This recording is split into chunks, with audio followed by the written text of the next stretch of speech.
Buonasera, ovviamente grazie per essere qua questa sera, anche così numerosi. Va detto che per quanto riguarda la rassegna del libro del 1803, Romance è una novità, non ci conoscete, e devo dire che ringrazio l'amministrazione comunale di Romance per averci chiesto di uscire dalle mura abituali di Gorizia e il circondario per toccare altri comuni come Romance. Noi siamo stati ben contenti di accettare questo invito e non ci fermeremo a Romance, ma domani saremo anche a Gradisca. Questa fra l'altro è un'intenzione che abbiamo anche per il futuro. 1803 è una rassegna letteraria che si tiene 2 volte all'anno, in primavera e in autunno, e questo succede ormai da 16 anni. 1803 nasce nell'autunno del 2008 all'interno di una stazione dei treni, quella di Gorizia, e il nome 1803 nasce proprio da quel posto. In effetti, quando andiamo a vedere gli orari dei treni o degli autobus, difficilmente troviamo 18, 17, c'è sempre qualche minuto in più o in meno. Ecco anche le motivazioni del perché 1803, che devo dire fra l'altro, assieme alla qualità degli ospiti che hanno sempre accompagnato la nostra rassegna, è stato anche un gran fortunato che ci ha fatto conoscere non solo a livello provinciale e regionale ma anche a livello nazionale, e devo dire che ogni volta una grande soddisfazione è quella di vedere le più grandi case editrici italiane proporre i loro autori alla nostra rassegna. Ovviamente poi le cose devono essere compatibili, nel senso che si fa e si invita in base a quello che c'è nel fienile. Ovviamente nel fienile manca sempre il fieno, e quindi ciò nonostante la qualità del prodotto è sempre molto alta. Io ringrazio questa sera di essere con noi per Paolo Gratton, che poi Anna presenterà più nel dettaglio, c'è un giornalista dell'ANSA, autore di diversi libri, ma anche grande direttore di un coro, fra l'altro non solo famoso, solo presidente, non famoso non solamente in zona ma in tutta Italia. Anna, che dialogherà con lui, Anna di Gianantonio, è una storica fra l'altro molto molto conosciuta. Ringrazio anche lei di aver accettato questo nostro invito. Parleranno del libro Per un pugno di terra, mezzadri e braccianti nel Basso Friuli orientale, che narra delle lotte dei braccianti e dei contadini nei primi 7-8 anni del secondo dopoguerra. Ne parleranno sicuramente loro in maniera più ampia. Io prima di dare la parola all'assessore Bosch per i saluti del comune di Romance, devo dire che i ringraziamenti vanno estesi anche a tutti coloro che permettono da tantissimi anni a questa rassegna di vivere e di essere sempre più conosciuta. Dovrei ricordarne tanti, ma ricordo chi ci dà il patrocinio ormai da tanto tempo, cioè il Comune di Gorizia, quello di Mossa, quello di Sagrado, quello di Gradisca e da questo autunno anche il Comune di Romance di Sonzo. Ricordo ancora che il piccolo e media partner del libro delle 1803, in pratica dalla sua prima edizione, e mi fermo qua perché abbiamo distribuito brochure, locandine e roll-up, e ognuno di voi potrà vedere chi accompagna questa nostra rassegna. Io aggiungo ancora una cosa, gli incontri che si fanno prevedono poi un terzo tempo, sempre. Il terzo tempo significa un brindisi con l'autore e l'altra nostra ospite in ogni occasione. Questo permette al pubblico presente di fermarsi ancora un attimo con gli autori per approfondire i temi che fra poco ascolteremo. Noi abbiamo iniziato la rassegna il 26 di settembre con il libro di Catuna e finiremo il 7 novembre con Marco Bazzano. Quindi io vi ringrazio ancora una volta e vi invito, perché vedo anche molto pubblico nuovo rispetto a quello che siamo abituati a vedere in sala a Gorizia o a Nova Gorizia, e vi invito fin d'ora ai prossimi appuntamenti che potete vedere nel nostro materiale informativo. Grazie ancora, io darei la parola all'assessore Bosch, ringraziandolo per essere qua.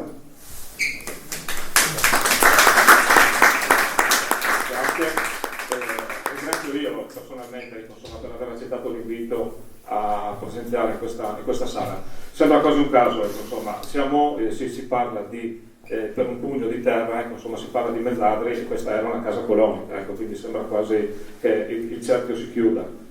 Proprio in questi spazi c'era una casa colonica, c'erano Mezzadri e c'erano contadini e padroni di terreni che lavoravano la terra. Potrebbe essere stata un'ambientazione ideale per il libro che andremo ad illustrare. Un'altra cosa si cita, per un pugno di terra, non più tardi di 24 ore fa, ieri sera, eravamo in un'assemblea partecipata a lottare per un pugno di terra che magari un domani potrebbe essere strappata ai contadini, a chi la lavora, per altri non più nobili destini.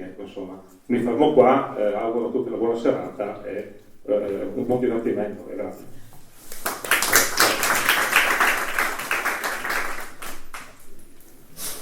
Buonasera, spero che si senta, se si sente, sì. Ma ringrazio anch'io l'assessore Paolo Polli per questo invito e tutti voi per aver partecipato, e sono contenta di presentare, di dialogare con Pierpaolo Gratton su questo suo libro Per un pugno di terra, che ci offre una ricostruzione appassionante delle lotte contadine di braccianti e mezzadri in quest'arco temporale dal 1945 al 1953. Alcune cose sulla struttura di questo libro, anzi più che sulla struttura, sulle fonti. Pierpaolo Gratton si basa su una raccolta di testimonianze orali fatte tempo fa dei protagonisti di queste lotte, protagonisti ormai quasi tutti scomparsi, anzi quasi tutti proprio scomparsi, e che danno un'interpretazione unica di quello che successe in quest'arco cronologico. E poi sulla attenta lettura di due quotidiani, soprattutto di due quotidiani che furono Lotto e Lavoro del Partito Comunista e Nuovo Friuli, un organo della Democrazia Cristiana. E poi ha consultato tutte le carte dell'archivio del Partito Comunista di Aquileia, che è stato riordinato non molto tempo fa. Quindi ne esce uno spaccato molto interessante delle condizioni dei lavoratori della terra nell'arco cronologico che ho indicato.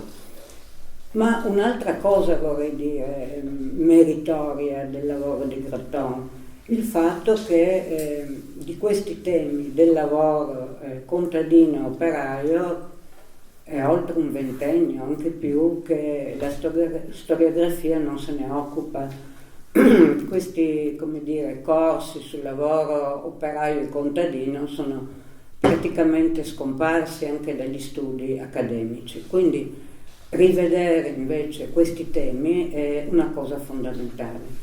E soprattutto è fondamentale appunto capire che cosa successe nell'immediato secondo dopoguerra al mondo appunto degli agricoltori, dei braccianti, dei mezzadri, dei piccoli proprietari. E a questo proposito vorrei fare due osservazioni. La prima è che alla fine della guerra, anche prima, ma alla fine della seconda guerra mondiale, con le speranze accese dalla resistenza, si pensò di poter modificare una condizione dei patti agrari, una condizione contadina che risentiva addirittura di retaggi feudali. Quindi la spinta propulsiva dei lavoratori della terra fu importantissima, fu radicale e fu decisiva.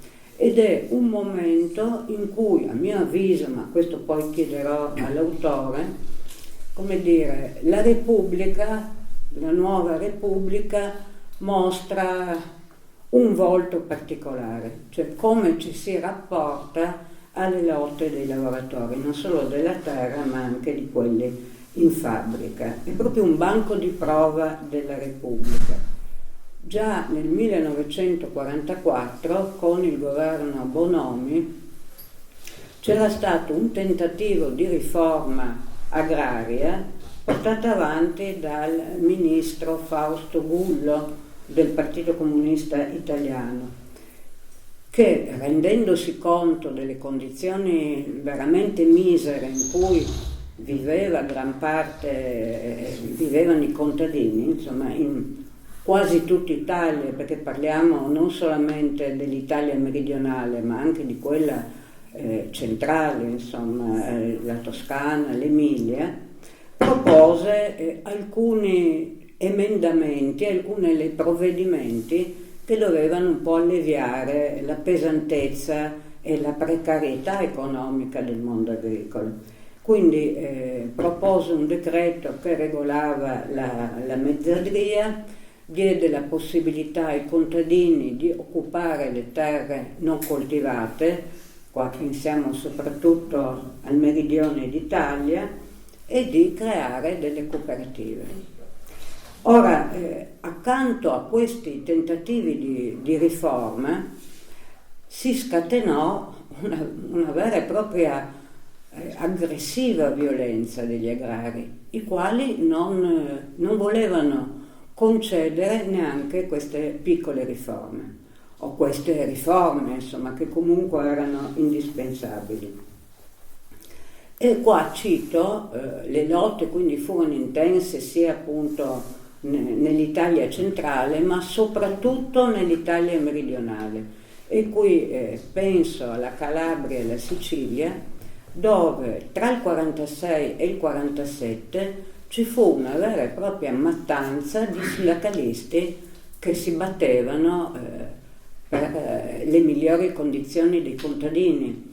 Mentre leggevo il libro di Graton, che in realtà avevo già letto prima, ma mi è capitato, e ve lo segnalo, un bel romanzo, perché ormai si trovano solo romanzi, di Salvatore Maira, che si chiama Topografia di un delitto, che è un romanzo storico ma in realtà si basa su documenti reali, che parla appunto dell'assassinio di Accurso Miraglia, che era un sindacalista di Sciacca, e ripercorre tutti questi omicidi che avvennero nel 1946, tutti senza colpevoli, e che culminarono poi nel 1947 con la strage di Portella della Ginestra. Quindi da un lato un tentativo di modificare le condizioni di vita e dall'altro una forte resistenza degli agrari con anche i morti, insomma, no? Quindi l'emergere della mafia, dei gabellieri, di tutta una serie di personaggi che aiutano gli agrari in questa opera di repressione. Ma anche Gullo però non mi pare ebbe molta fortuna, perché nel 1946 il suo incarico di ministro, come veniva chiamato nel Meridione, il ministro dei contadini, non venne rinnovato e al suo posto fu nominato Antonio Segni, che aveva così un altro orientamento politico. Quindi ad ogni tentativo di avanzamento c'è così una pressione contraria. Nella nostra zona, ecco, volevo citare un fatto, anche nella nostra, ma io mi riferisco più al Monfalconese in questo momento. Nel nostro territorio, nel Monfalconese, intorno a Fossalon, eccetera, ci fu anche una forte mobilitazione dei contadini. E qua ricordo il famoso sciopero del luglio del 46 con il blocco del ponte di Pieris, che fu il blocco del Giro d'Italia, no? E quindi gli operai, per impedire che passasse il Giro d'Italia in un territorio ancora conteso fra Italia e Jugoslavia, gli operai bloccarono il ponte in modo che il Giro d'Italia non passasse, perché non era detto che qui doveva arrivare a Trieste. Doveva arrivare a Trieste, scesero dalla bicicletta e questi fu grazie al Couture, che era un ciclista triestino, che raggruppò una ventina di compagni, di corridori che comunque andarono e che ruppero il fronte e andarono e arrivarono a Trieste, e la cosa si fermò lì. Ma scatenò un sacco di violenze poi successive, insomma fu uno sciopero molto contestato. Ma la cosa interessante, siamo appunto nel luglio del 46, non erano solo gli operai, c'era una forte partecipazione anche di contadini, i quali tra le loro parole d'ordine avevano quella del ritorno ai poteri popolari del 45, cioè una rivendicazione era ripristinare, ormai fuori tempo massimo, i cosiddetti poteri popolari, quelli che avevano amministrato la regione prima dell'arrivo degli anglo-americani e poi del governo italiano. Quindi manifestazioni estremamente radicali sull'onda delle speranze accese della resistenza. E queste lotte andarono avanti e culminarono a Fossalon, nella tenuta Vittoria, in un fatto di sangue che successe nel 1949, quando un bracciante iscritto allora CILS, che sarebbe stata la futura CISL, venne ucciso da un altro bracciante di sinistra, diciamo, afferente al Partito Comunista, che condannò questo atto attribuendolo appunto a queste velleità ancora titoiste che aleggiavano nel Partito Comunista. Nel Monfalconese poi vediamo invece nella zona studiata da Gratton la frattura, ecco, tra un movimento rappresentato dai sindacati unici che volevano l'annessione con la Jugoslavia e dai sindacati giuliani che invece volevano l'adesione all'Italia, fu molto netta, fu molto radicale, e quindi l'unità poi nella CGIL fu anche densa di problemi e di contrasti. Problema nazionale che però ebbe un eco anche nel cervignanese, perché leggendo le memorie di Rolando Cian, che era di Ruda, ecco, lui questa questione nazionale, questa questione appunto della frattura sindacale è un tema che lo occupa molto e su cui riflette tanto. Ma facciamo adesso un passo indietro e lasciamo la parola a Pierpaolo Gratton. Io la prima cosa che gli volevo chiedere è come nasce l'idea di questo libro, così, come dire, anticonformista rispetto al panorama editoriale storico. Allora, grazie Anna, ringrazio anch'io tutti i presenti e l'associazione che ha così cortesemente voluto inserire nel suo programma, diciamo, anche la presentazione di questo mio libro. Allora, tu hai toccato vari punti nella tua presentazione che adesso cercherò in qualche modo di precisare, di specificare. Intanto devo dire che questo libro è, come dire, la prosecuzione, no? Oppure il completamento della mia tesi di laurea del 1978 con il professor Maserati, e frutto di decine e decine di interviste orali a tutti i protagonisti di quelle lotte. E a quell'epoca, siccome erano trascorsi soltanto una quindicina d'anni, una ventina d'anni, non potei sfruttare i vari archivi perché non c'era la possibilità di controllare, diciamo, gli archivi e le carte per avere poi anche contezza di quello che questi, diciamo, sindacalisti mi raccontavano. Però sulla base anche di alcune ricerche sui giornali, come tu hai citato, e mi sono laureato. Poi questo lavoro è rimasto un po' nel cassetto e dopo tanti anni, insomma, l'ho ripreso, naturalmente integrandolo con una più radicale osservazione dei giornali. Tu hai citato due, ma io citerei anche Libertà, che era l'organo del Comitato di Liberazione Nazionale, e poi con anche archivi come l'archivio, per esempio, della Questura di Udine, che aveva attenzionato, ora si sa, quei protagonisti come persone, diciamo, pericolose per la sicurezza dello Stato. Quindi questo libro è un po' completa un po' quel lavoro fatto nel 1978. Il perimetro, diciamo, di questa ricerca è molto circoscritto e va appunto dal Fossalon alla Saice di Tor Viscosa, e quindi prende in considerazione una quindicina di comuni che sono compresi, diciamo, fra questo est e questo ovest, sostanzialmente tra l'Isonzo e appunto la fabbrica di Tor Viscosa. Quindi la mia attenzione si è concentrata sulle operazioni, sugli interventi, sui movimenti, sulle lotte, sulle battaglie fatte soprattutto ad Aquileia, Terzo di Aquileia, Cervignano, Ruda, Aiello, insomma in tutta questa zona, per arrivare appunto fino a Tor Viscosa. E c'è una cosa da dire, come sapete tutti, il Friuli orientale divenne Italia nel 1918, cioè dopo la fine della Prima Guerra Mondiale, mentre il Friuli occidentale nel 1866 al termine della terza guerra di dipendenza.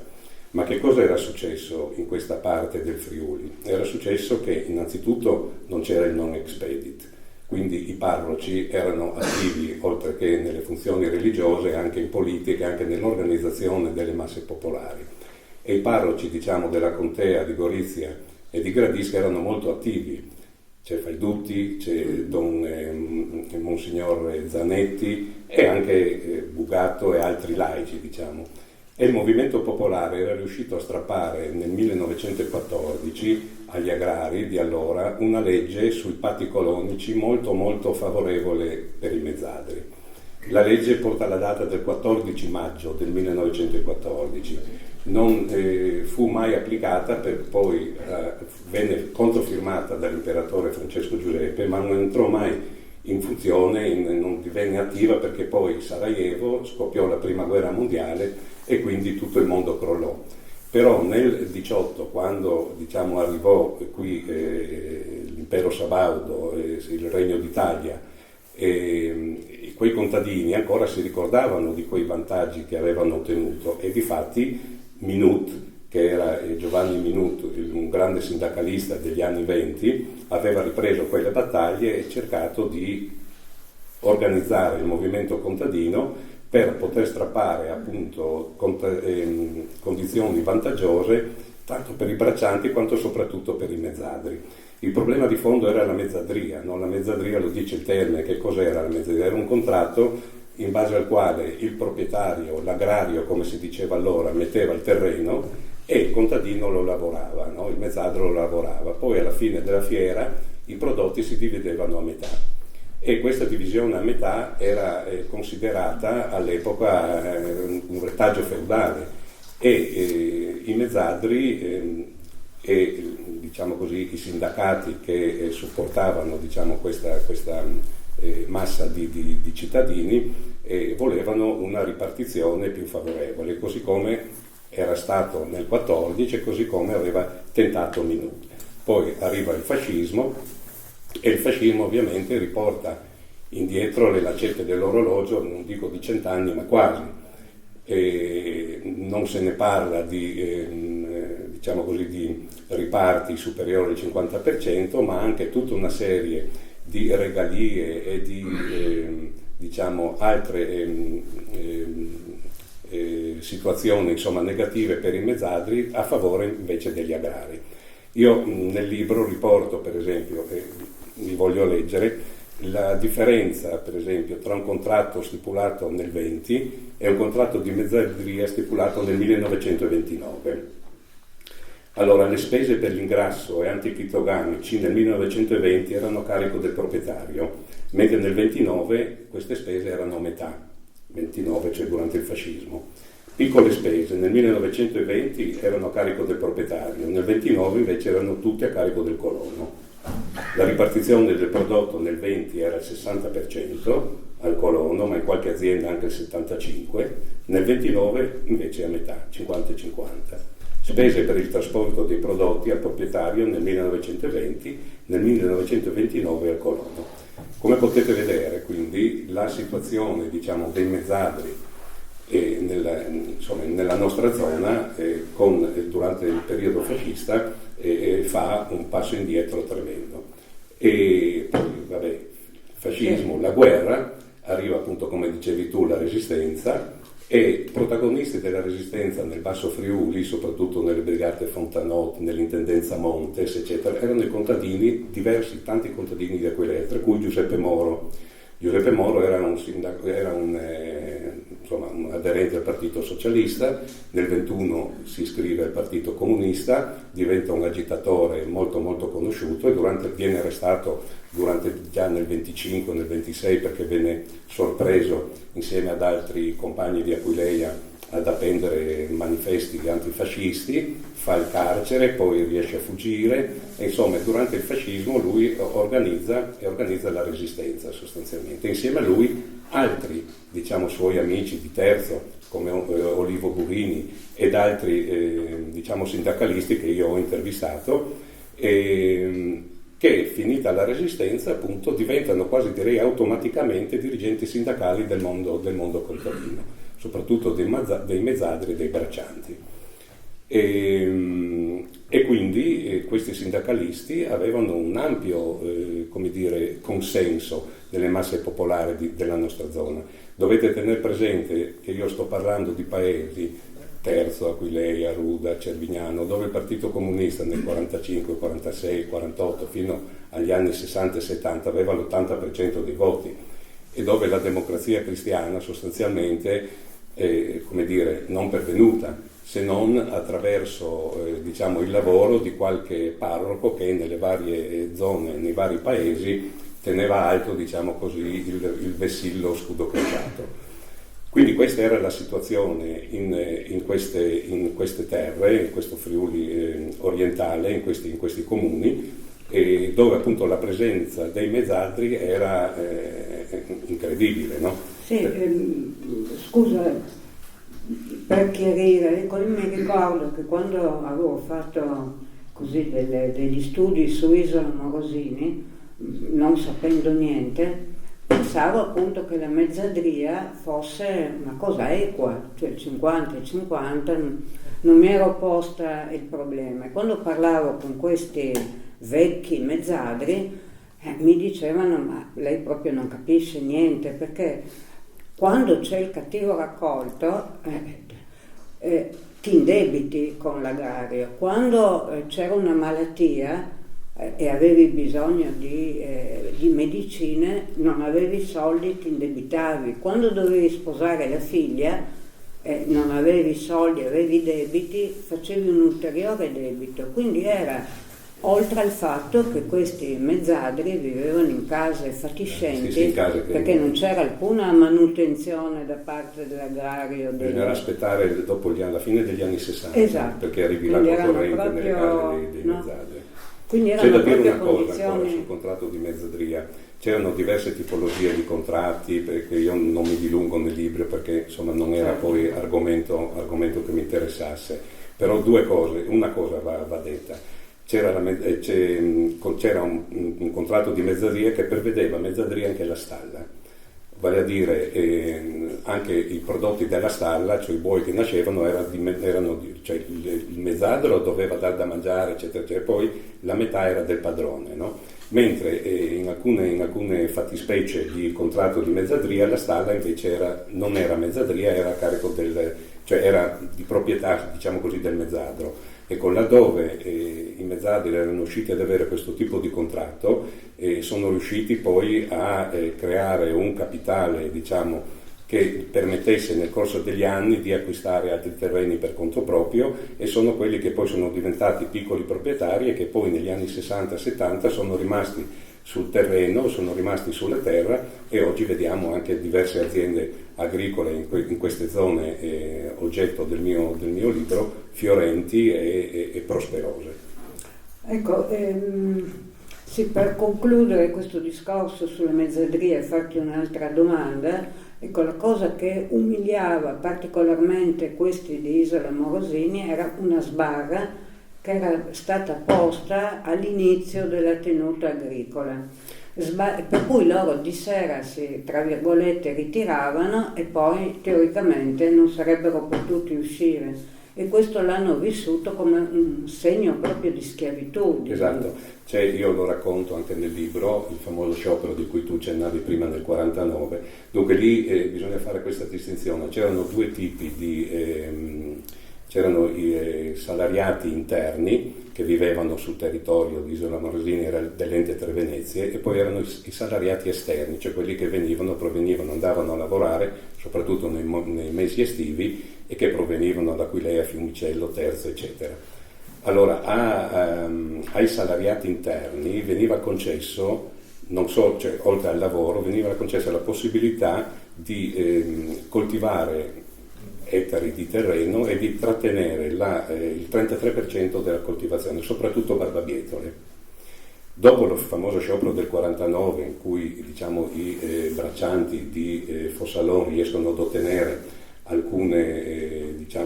a vincere alcune battaglie, e una di queste era che oltre alle barbabietole potevano avere in compartecipazione al 33% anche altre colture meno faticose, no? Come il frumento e il grano turco.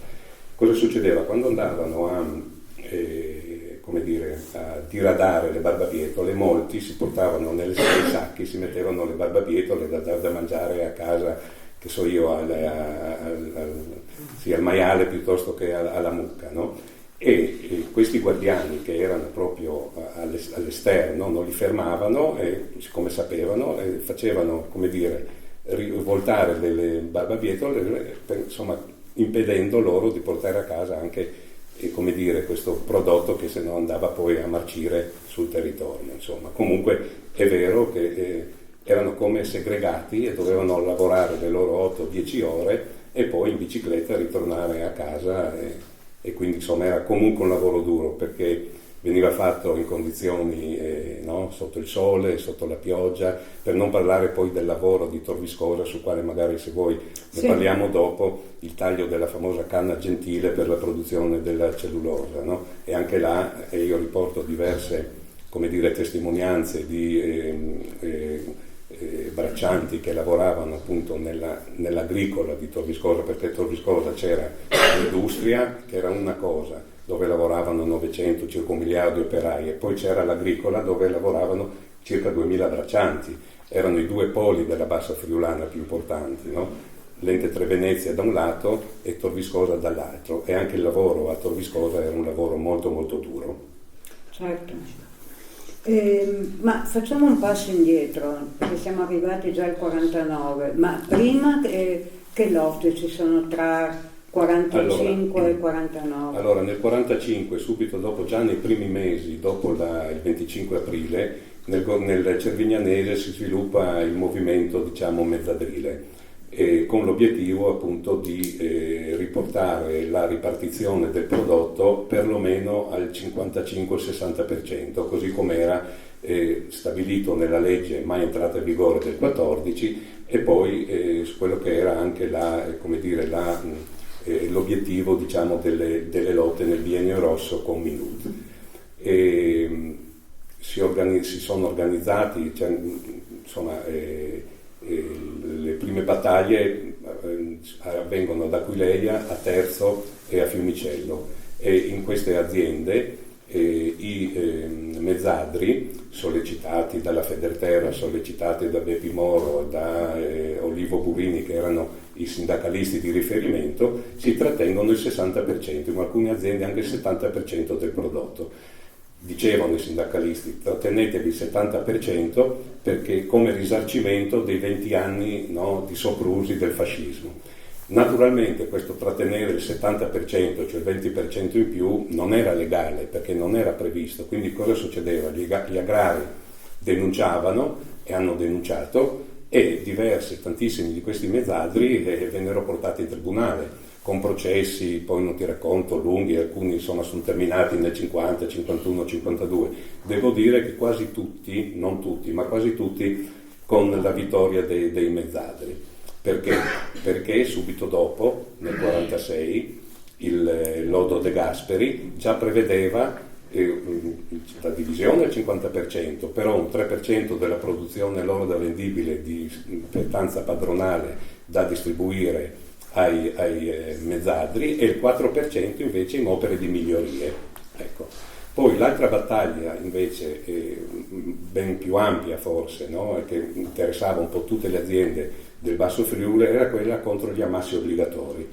Allora che cosa era successo? Dopo il 1936 il regime fascista aveva, insomma, contro anche le sanzioni della Società delle Nazioni per l'invasione dell'Abissinia, della Libia, eccetera, per la costruzione dell'impero fascista, aveva istituito gli ammassi obbligatori, cioè i contadini, proprietari o mezzadri dovevano versare, insomma, delle quote perché, insomma, la gente aveva fame, non c'era il pane, non c'era nulla, no? E finita la guerra, questi mezzadri, insomma, pensavano che questi ammassi obbligatori dovessero finire, e quindi si opponevano a questa pratica che era gestita a livello provinciale.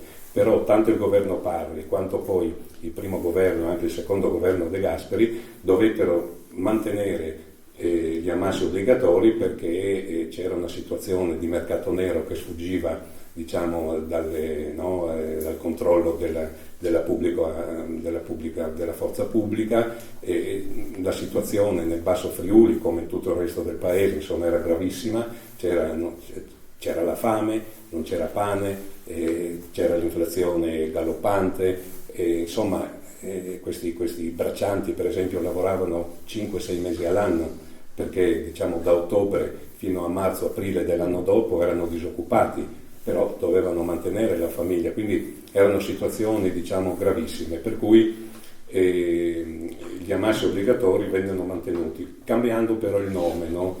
Si diceva che bisognava consegnare allora il padrone il 77% e il mezzadro il 33% ai cosiddetti granai del popolo, no? Vennero chiamati granai del popolo, e c'è tutta una grande polemica del Comitato di Liberazione Nazionale sul quotidiano Libertà, in cui, diciamo, invitava anche i mezzadri, i contadini, non solo i proprietari terrieri, a versare quanto dovuto ai granai del popolo, perché bisognava sfamare la gente, perché altrimenti il mercato nero toglieva il pane, diciamo, ai meno abbienti. Ecco, queste furono, diciamo, le prime battaglie nel 45-46.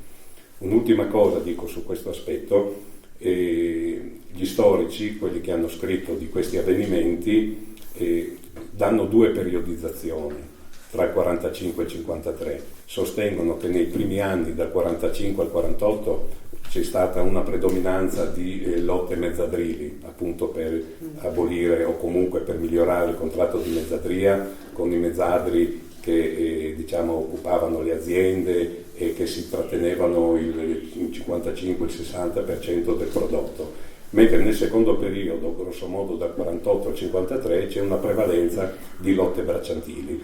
Ma questo, per esempio Olivo Burini, questo è facilmente comprensibile, no? Anche perché le lotte bracciantili si sviluppano dopo che il lodo De Gasperi e la tregua mezzadrile del 46 e del 47 davano appunto la possibilità, come già del resto i decreti Gullo, di occupare le terre incolte da parte di cooperative di agricoltori, quindi loro si sentivano, come dire, tra virgolette, tutelati nell'andare ad occupare le terre che ritenevano incolte delle varie aziende agricole della zona, e quindi questo è comprensibile. Però secondo i sindacalisti che io ho intervistato nel 78, questo per la nostra zona non è tanto vero, nel senso che loro dicono che il problema mezzadrile certo non era risolto negli anni 50, anzi venne risolto poi addirittura negli anni 80 quando venne abolita la mezzadria, no?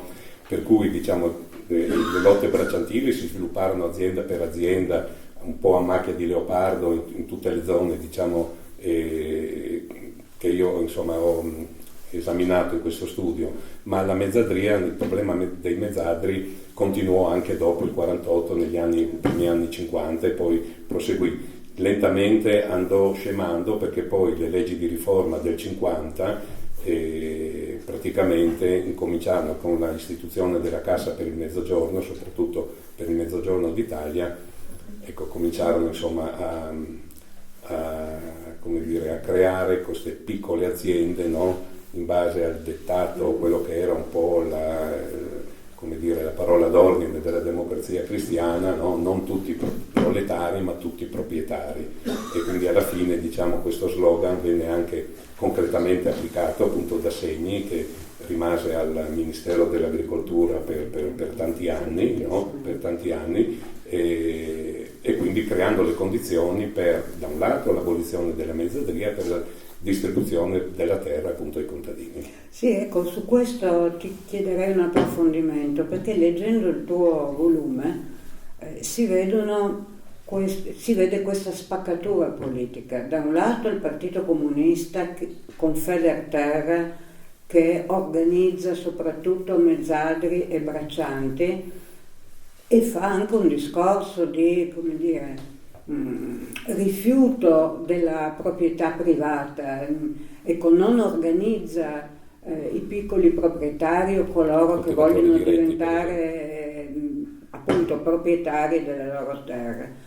E la Coldiretti invece, che nasce già nel 1944, che fa questo discorso non tutti proletari ma tutti proprietari. Quindi come vedi queste due posizioni politiche? Sì. Allora, questo è verissimo. Bisogna però aggiungere ancora una cosa, che nel Partito Comunista sostanzialmente nei confronti della terra, dello sviluppo dell'agricoltura, della riforma agraria, c'erano due tesi che giravano.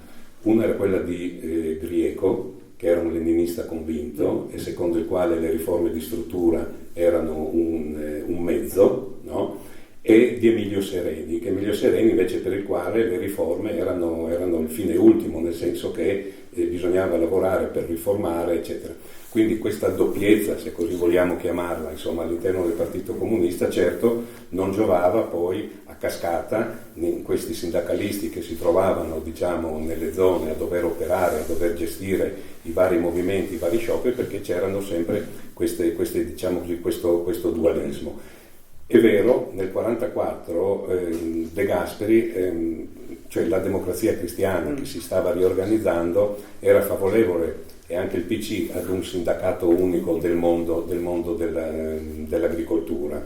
Poi però De Gasperi capì che non era tanto, come dire, utile ai fini, no, della Democrazia Cristiana inserire i coltivatori diretti in un sindacato che era sostanzialmente gestito comunque a maggioranza comunista, e quindi favorisce la nascita della Bonomiana nel 1944 e stacca, diciamo così, dal mondo dell'agricoltura quelli che coltivatori diretti che intendevano, o anche quei mezzadri che intendevano, come dire, rimanere sulla terra ma come proprietari della terra e lavorarla, no? E quindi si è creata questa dicotomia, da un lato appunto i mezzadri e poi i braccianti, che erano, diciamo così, la parte più povera, diciamo così, no? del mondo contadino, e dall'altro lato invece i piccoli proprietari che, favoriti dalla politica della Democrazia Cristiana, poi la nascita all'ampio raggio delle casse rurali che cominciavano a finanziare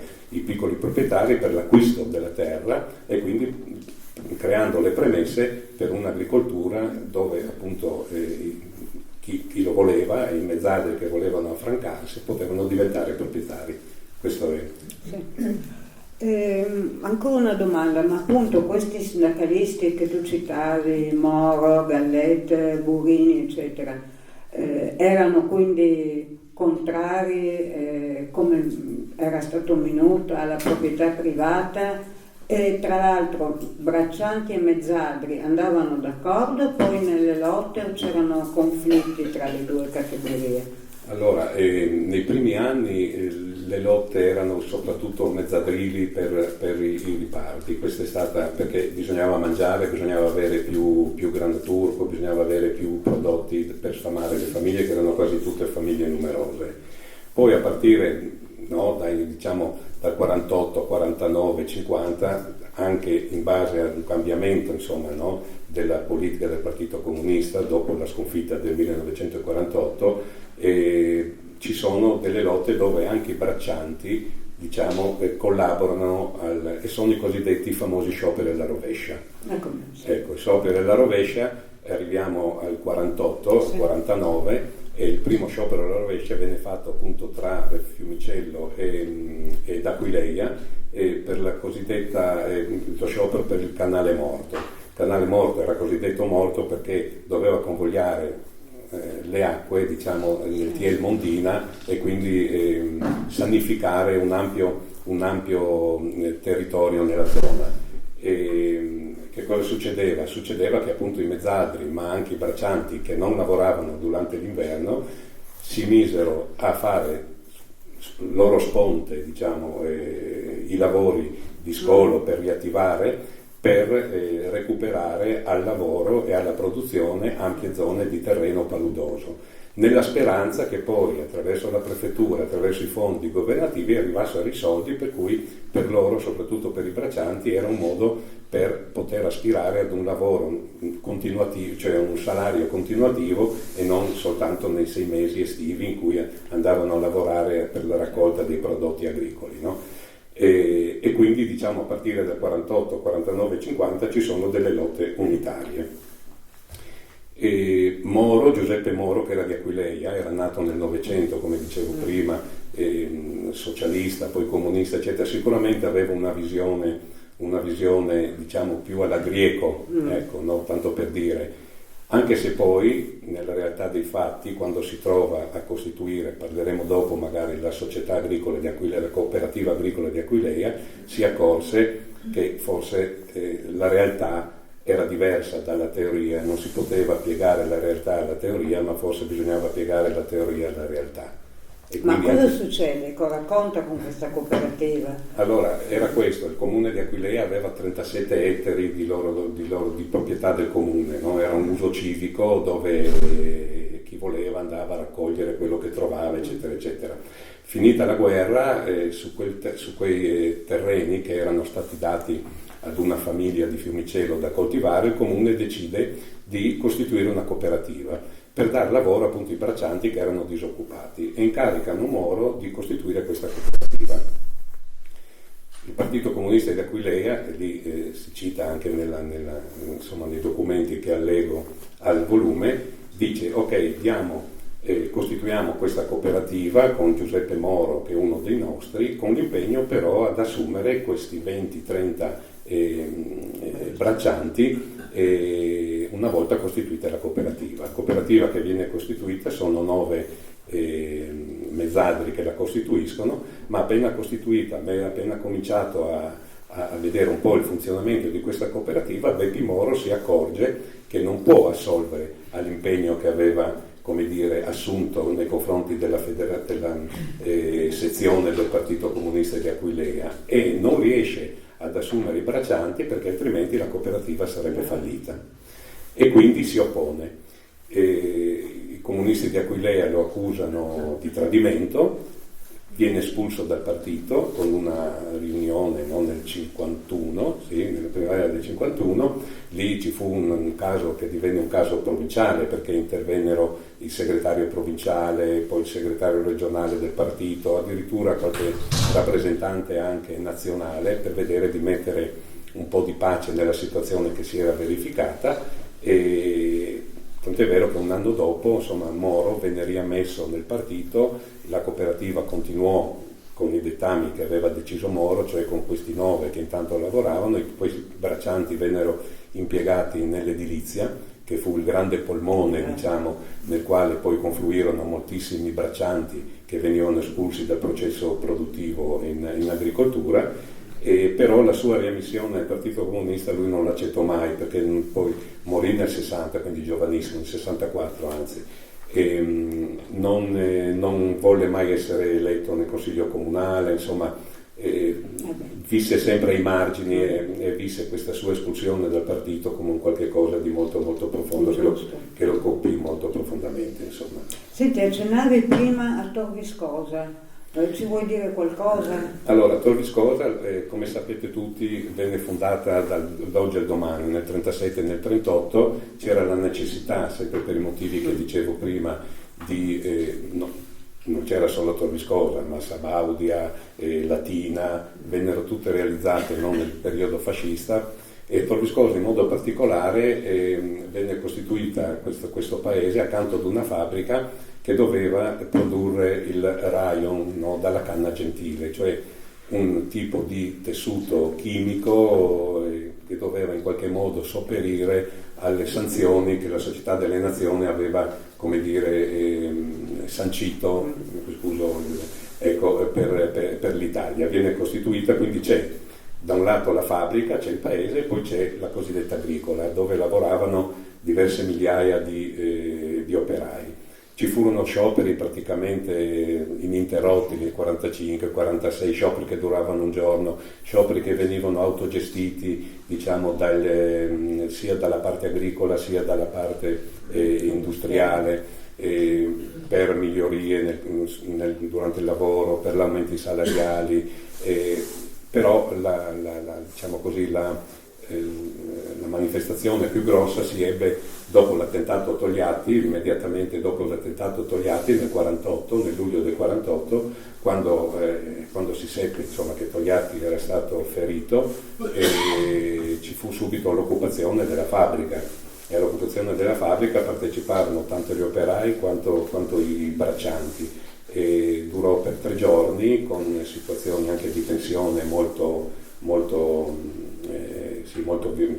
dure. Il commissario Gallo, di cui poi parleremo, che era il commissario di polizia di Cervignano, interveniva sempre in ogni manifestazione, in ogni sciopero, in ogni vertenza sindacale. Lui con i poliziotti di Palmanova, di Cervignano, addirittura anche di grado, interveniva a sedare, a controllare, qualche volta anche a bastonare i mesadri o i braccianti.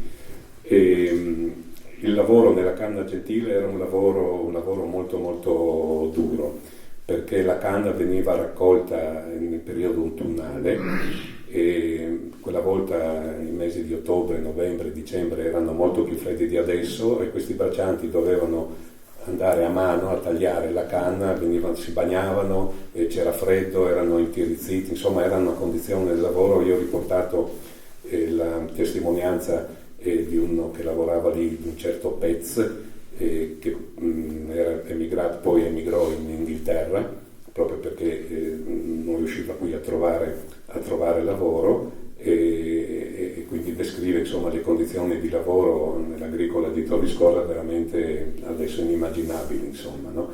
Per poche decine di lire. Cosa succedeva? Succedeva che quando individuavano magari uno che si organizzava, cercava di organizzare lo sciopero, eccetera, la direzione lo spostava nelle varie aree, no? Nelle varie agenzie, e fino alla fine l'hanno mandato a lavorare all'agenzia 7, che è la più distante da Tor Viscosa, ancora oltre il piazzale, la città, come si chiama? Piazzale Roma, insomma è in fondo quasi vicino a San Giorgio di Nogaro. e alla fine lui si licenziò e appunto emigrò in Inghilterra. Erano situazioni di lavoro veramente, veramente complicate. Sì, prima si accennava a questa violenza soprattutto nel meridione, ma non solo. Adesso tu parlavi di questo Gallo, ma chi è questo? Allora, bisogna dire questo, come tu hai detto, hai citato Portella della Ginestra, ma ci sono stati tantissimi morti nel meridione, anche nel Fucino, anche in altre parti dell'Italia centrale e meridionale. Per fortuna da noi, diciamo anche per il grande sciopero del 1950 sul Cormor, ci sono state tante bastonature, ma non c'è mai per fortuna scappato il morto. Questo commissario Gallo dunque lui era nato a Napoli nel 1895 e si arruolò nel 1910 nella prima guerra mondiale, venne decorato per un'operazione che aveva fatto, eccetera, e aderì giovanissimo al movimento fascista sostanzialmente, no? Entrò in polizia, girò una quindicina di commissariati e nella primavera del 47 arriva a Cervignano e a Cervignano incomincia insomma, non c'è nessun sindacalista, cioè alcun sindacalista che non mi abbia citato questo Ambrogio Gallo, questo commissario di polizia, come proprio rappresentante della polizia di Scelba nella Bassa Friulana a Cervignano, e anche i vari sindacalisti, Graziuti, Nadaluti, che organizzarono lo sciopero sul Cormor a Muzzana del Turgnano, eccetera, che esula un po' dal mio lavoro, e lo hanno denunciato più volte, e anche viene denunciato anche per altri fatti, eccetera, eccetera, però questo signore qui è sempre riuscito ad uscire indenne dai vari processi, dalle varie denunce. C'è, e io lo raccolgo qua nelle note, anche uno siparietto con Giuseppe Zigaina. Ah sì, giusto. Allora, Giuseppe Zigaina, del quale quest'anno celebriamo insomma i 100 anni dalla nascita, era del 24, allora era un dirigente del Partito Comunista Cervignano, era un giovane comunista e organizzava il Partito Comunista Cervignano, ed ebbe uno scontro durissimo con Gallo, perché nel 52 era già scoppiata la guerra di Corea, il Partito Comunista voleva organizzare ad Aquileia una grande festa di giovani per la pace, e il questore di Udine aveva negato il permesso, quindi questa manifestazione non si poteva fare, una manifestazione che aveva carattere nazionale, quindi si prevedeva l'arrivo ad Aquileia di decine e decine, no, di centinaia di persone, quindi per motivi di ordine pubblico questa manifestazione venne vietata. Zigaina va da Gallo, il commissario Gallo a Cervignano, per chiedere il perché e per come di questo diniego, e Gallo lo tratta a malo modo, lui lo denuncia, processo, e alla fine della fiera il commissario Gallo viene come dire, assolto dalle accuse che gli vengono attribuite per non aver commesso il fatto e mi pare perché il fatto non sussiste, una cosa del genere, insomma l'ha fatta franca. Era un personaggio, era rimasto fascista sostanzialmente, diciamo, le cose come stanno, e la polizia negli anni 50 era gestita da questi personaggi che certamente non erano andati in pensione dopo il crollo di Salò. C'è una continuità, tra fascismo e Repubblica. Ecco, e lui rimase qua a Cervignano fino agli anni 60, poi con la moglie andò a vivere a Palermo, dove morì nel 1985. Tranquillo e beato, senza... Dobbiamo avvicinarci. Comunque era un personaggio che andrebbe scandagliato, sì. Però ha girato una ventina di commissariati, addirittura anche a Poler, per cui insomma seguire la sua storia veramente uno deve fare 3 volte il Giro d'Italia. Ci dobbiamo avviare alla conclusione, quindi ti chiederei questa storia, questa importanza del movimento contadino bracciantile gode di una serie di leggi, di cui magari vorrei che tu dicessi qualcosa, e poi però sembra che si esaurisca nell'immigrazione, nell'edilizia, e questo potenziale vada scemando per morte naturale. Per morte naturale, hai detto bene. Allora, le prime leggi sono, come hai detto anche tu, sono i decreti Gullo del 45 e del 46. sono diversi i decreti Cuneo, ma quelli più importanti sui quali mi soffermo io sono quelli del 44, anzi, che dà la possibilità dell'occupazione alle cooperative di contadini di occupare le terre incolte, e uno dell'anno successivo che invece proroga i contratti agrari, no? Durante la guerra, fino all'anno successivo, alla fine della guerra, eccetera. Poi, come abbiamo visto, c'è il lodo De Gasperi. Il lodo De Gasperi, attenzione, che non venne mai controfirmato dalla Confagricoltura, cioè dagli agrari, mentre la CGIL e la Federterra avevano approvato il lodo De Gasperi. È anche per quello che i movimenti, diciamo, bracciantili e mezzadrili, insomma, si sviluppano, insomma, nel Basso Friuli, ma insomma, un po' in tutta Italia, perché volevano raggiungere quello che ritenevano fosse giusto, previsto dal lodo De Gasperi, che però non venne mai approvato dalla Confagricoltura. Poi abbiamo la tregua mezzadrile di Segni, ma le cose più importanti furono le due leggi del 1950, la legge, diciamo, cosiddetta legge Silana e la legge Stralcio. Va detto questo, che l'attenzione dei governi, soprattutto, diciamo, anche di Gullo, che era calabrese, ma soprattutto poi di Segni, che rimase per 6 anni, 7 anni, mi pare, ministro dell'agricoltura, era rivolta al meridione d'Italia, dove sicuramente la situazione era esplosiva.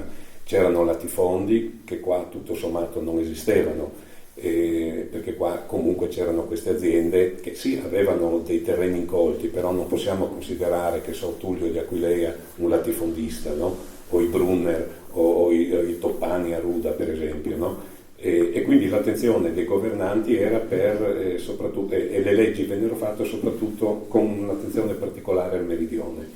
La legge Silana del 1904 prevede appunto l'istituzione venne fatta appositamente per risolvere i problemi dell'altipiano della Sila, dove c'erano decine e decine, centinaia di ettari incolti, e per dare la possibilità a chi lo volesse di diventare piccoli proprietari. Ci furono mi pare un migliaio di decreti di espropriazione, e vennero espropriati qualcosa come 200.000-300.000 ettari di terra, e vennero create delle piccole proprietà. Quindi, diciamo, la legge Silana cominciò, come dire, a concretizzare quello che poteva essere in nuce una riforma agraria, perché in sostanza non c'è mai stata una legge di riforma agraria generale, no? Si è andato a spizzichi e bocconi, no? Ecco.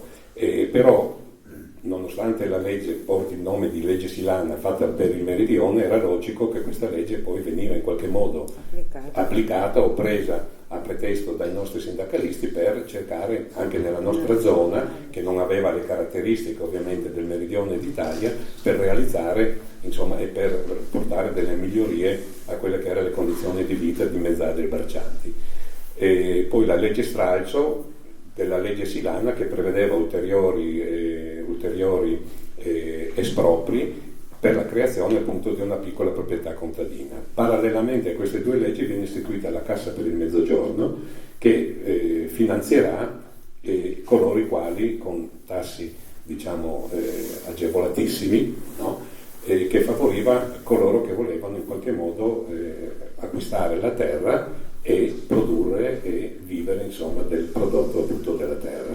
E così si forma tutta una serie di piccole proprietà contadine che in qualche modo incominciano, cioè soppiantano, no? Quella che era, diciamo così, la volontà di battaglia degli anni precedenti, no? Anche perché tra il 48 e gli anni 50-52 l'Italia fa degli accordi con la Francia, con il Belgio, con l'Argentina, per espellere i contadini che erano senza lavoro, e questi accordi erano fatti con l'obiettivo di come dire, risolvere il problema della disoccupazione.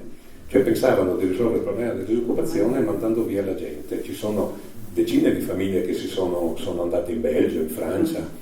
Facevano questi accordi, la Francia aveva bisogno di 2.000-3.000 contadini e l'Italia ne mandava. In Belgio avevano bisogno di operai per andare a lavorare nelle miniere e l'Italia li mandava, così in Argentina. E così l'emigrazione da un lato, l'edilizia che cominciava alla fine degli anni 50 a segnare concretamente il boom economico italiano, perché il boom economico italiano è stato fatto dall'edilizia, e quindi i braccianti che lavoravano 6 mesi all'anno nell'edilizia trovarono un lavoro di 12 mesi all'anno e quindi lasciarono tutti l'agricoltura. E quindi, come giustamente hai detto tu, negli anni dopo, diciamo alla fine degli anni 50, ma soprattutto negli anni 60, tutta questa tensione, diciamo, presente, no, nel mondo, nelle campagne italiane, andò scemando perché si trovarono altre soluzioni. Olivo Burini, in una intervista che mi ha fatto e che io riporto, dice: abbiamo impiegato 40 anni per sconfiggere il contratto di Mezzadria, diceva, no? 1982, però quando abbiamo sconfitto il contratto, nel senso che abbiamo abolito il contratto di Mezzadria, che per noi era un residuo feudale, e i mezzadri non c'erano più.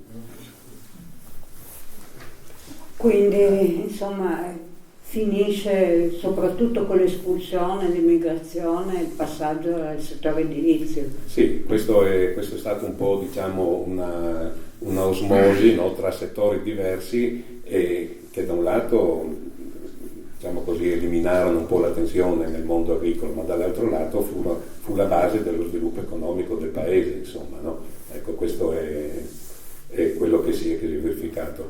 Da noi, negli anni, quando ero giovane, io si usava la parola metalmezzadro, esatto, no? Sì. Che cos'erano i metalmezzadri? Erano quelli che lavoravano magari in cantiere a Monfalcone, che però avevano, non so, 10 ettari di terra, e che quindi con questo e quello, adesso questa figura è sparita. Però quelli che sono rimasti sulla terra, e adesso basta fare un giro per Aquileia, per Terzo, per Ruta, Cervignano, eccetera, si vede un'agricoltura fiorente, si vedono produzioni, come dire, soprattutto per esempio Fiumicello, no, di pesche, pere, mele, eccetera, cioè è un'agricoltura fiorente, un'agricoltura che rende, un'agricoltura che permette alle famiglie che sono rimaste sulla terra di poter vivere dignitosamente. Bene, io ringrazio Paolo Gratton, il libro è molto più ricco e l'ho trovato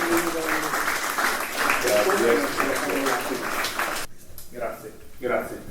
Giusto 2 parole veloci. Noi siamo un'azienda proprio di romance, per cui ci tenevamo ad esserci, soprattutto romance, perché siamo in pochi ma tutti buoni, nel senso che la zona è una zona veramente molto evocata.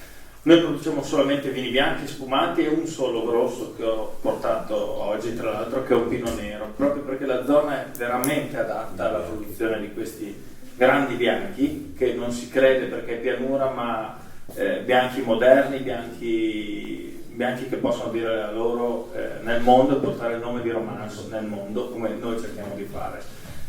Oggi assaggeremo la ribolla gialla, quindi vitigno autoctono, e poi un vitigno internazionale che è il Pinot Nero, che è un bianco solamente colorato, quindi profumato, fresco e molto, molto interessante. Grazie mille e buon pezzo.